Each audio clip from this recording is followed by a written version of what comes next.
వైఎస్ఆర్సీపీ కీలక నేత మాజీ ఎమ్మెల్యే చెవిరెడ్డి భాస్కర్ రెడ్డికి సుప్రీంకోర్టులో ఇవాళ భారీ ఊరటైతే లభించింది. ఎందుకంటే మనం గనక చూస్తే ఈ మొత్తం లిక్కర్ కేసులకు సంబంధించి ఇప్పటికే అరెస్టులు చేసింది. 424 మధ్య జరిగినట్టుగా భావిస్తున్న లిక్కర్ స్కామ్కి సంబంధించి ఇప్పటివరకు నలుగురిని అరెస్ట్ చేసింది, నలుగురికి బెయిల్ వచ్చినాయి. అండ్ మిథున్ రెడ్డి గారు ఎక్కువ కాలం 71 రోజులు తర్వాత ఆయనకి బెయిల్ లభించింది. ఎందుకంటే దాని మీద ఏసీబీ కోర్టు మాట్లాడింది కూడా. ఏమని, జస్ట్ స్టేట్మెంట్ల ఆధారంగా ఛార్జ్షీట్లో అంశాలు చేర్చేసి ఆధారాలు సమర్పించలేని పరిస్థితి ఉన్నప్పుడు, ప్రాపర్ ఎవిడెన్స్ లేనప్పుడు బెయిల్ నిరాకరించడానికి ఎటువంటి ఇది లేదు, మార్గం లేదు. సో బెయిల్ ఇస్తున్నాం. సరే, ఇప్పుడు అదే కేసులో ఈయన కూడా అక్యూజ్డ్. ఈయన్ని వైసీపీ హామీలో అదే ఆ కేసు గురించే మద్యం స్కామ్లో జరిగినట్టుగా భావిస్తున్న మద్యం స్కామ్లో ఈయన అరెస్ట్ చేసి రిమాండ్కి పంపించారు. అయితే ఈయన బెయిల్ ఇవ్వాలంటే ఇప్పటికి బోల్డ్ అన్నిసార్లు పిటిషన్లు దాఖలు చేసిన ఫలితం లేదు. దీనికి కారణం ఏపీ హైకోర్టు లోగడిచ్చిన ఆదేశాలు. ఇంతకుముందు ఏమి ఇచ్చింది హైకోర్టు? ట్రయల్. ఈ నేపథ్యంలో ట్రయల్ కోర్టు కూడా ఏమీ చేయలేని పరిస్థితి. హైకోర్టు ఆదేశాలు కాదని ట్రయల్ కోర్టు వెళ్ళలేదు కదా. దాంతో ఆయన సుప్రీంకోర్టుకి వెళ్ళాల్సి వచ్చింది. ఇంతకుముందు సిఐడి సిట్ పోలీసులు ఈ మద్యం స్కామ్లో ఆయన అరెస్ట్ చేయడం, తర్వాత ఆయన అనారోగ్య కారణంతో తనకు బెయిల్ ఇవ్వాలని ట్రయల్ కోర్టు ఆయన విజయవాడ ఏసీపీ కోర్టుని అప్రోచ్ అవడం, ఇవన్నీ మనం చూసాం. ఆయన అభ్యర్థిస్తూ వచ్చారు. దీని మీద ఏసీపీ కోర్టు ఒప్పుకున్నా కూడా హైకోర్టు అంగీకరించాల. మద్యం స్కామ్ కేసులో YCP MP Mithun Reddy bail మీద నిర్ణయం తీసుకునేంత వరకు చెవిరెడ్డి పిటిషన్ మీద ఎలాంటి నిర్ణయం తీసుకోవద్దని హైకోర్టు గతంలోనే ఆదేశాలు ఇచ్చిన విషయం మనకు తెలుసు.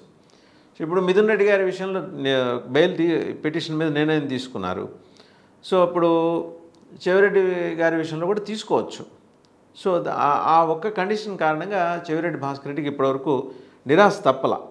సరే, ఇప్పుడు ఏమైందంటే,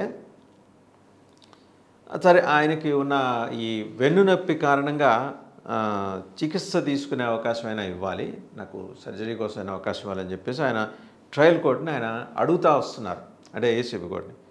ఇదే సమయంలో హైకోర్టు ఆదేశాల మీద సుప్రీంకోర్టును కూడా ఆశ్రయించారు. అంటే సైమల్టేనియస్గా ట్రయల్ కోర్టుని he has placed his request before the trial court that he suffering from that particular issue. So దానికి సర్జరీ కావాలి కాబట్టి బెయిల్ ఇవ్వండి అని.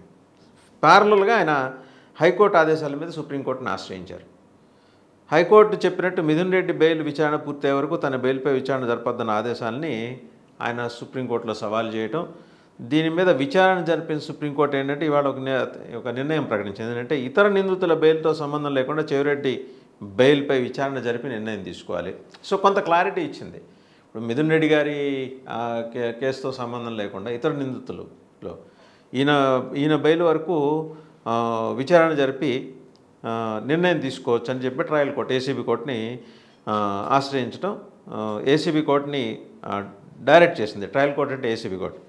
దీంతో ఇప్పుడు చెవిరెడ్డి బెయిల్ వ్యవహారం మరోసారి ట్రయల్ కోర్టుకు చేరింది. So there is a possibility, supreme court నుంచి కొంత రిలీఫ్ వచ్చింది కాబట్టి చెవిరెడ్డి భాస్కర్ రెడ్డికి ట్రయల్ కోర్టులో కూడా రిలీఫ్ లభించవచ్చు అని చెప్పేసి. ఇన్ఫ్యాక్ట్ మిథున్ రెడ్డి గారికి విచారణ పూర్తయ్యేంత వరకు అనే ఒక ప్రీ కండిషన్ హైకోర్టు చెప్పడం వల్ల ఇన్నాళ్ళు ట్రయల్ కోర్టు ఏమి నిర్ణయం తీసుకోలేని పరిస్థితి. ఇవాళ హైకోర్టు నుంచి రిలీఫ్ వచ్చింది కాబట్టి trial court can take an a call అన్నమాట. చూద్దాం మరి ఏం జరుగుతుందో.